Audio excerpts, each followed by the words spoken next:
এবার খেলা ছেড়ে পাকা ব্যবসায়ীর খাতায় নাম লেখাতে চান ফুটবল ঈশ্বর খ্যাত লিওনেল মেসি। বিশ্বকাপের মঞ্চে নিজের পায়ের জাদুতে আর্জেন্টিনাকে বিশ্বজয়ের স্বাদ দেওয়ার পর এবার ব্যবসার জগতেও গড়ে তুলেছেন বিশাল এক সাম্রাজ্য।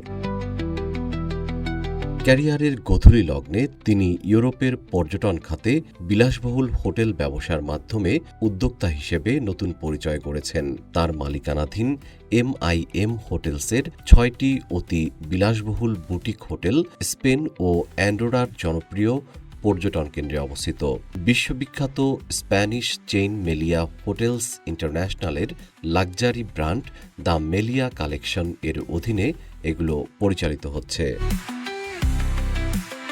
খ্যাতির জোরে মেসি বিপুল সম্পদেরও মালিক। ২০২৬ সালের ফোর্বস বিলিয়নিয়র রিপোর্ট অনুযায়ী তার মোট সম্পদের পরিমাণ আনুমানিক ১.১ বিলিয়ন মার্কিন ডলার। তবুও ভবিষ্যতের আয়ের পথ আরও সুগম করতে ব্যবসা খাতে বড় ধরনের বিনিয়োগ করছেন তিনি। হোটেল ব্যবসার পাশাপাশি ক্রীড়া ক্লাব, মিডিয়া, প্রযুক্তি, পোশাক ও ভোগ্যপণ্য খাতেও বিনিয়োগ রয়েছে এই কিংবদন্তি ফুটবলারের।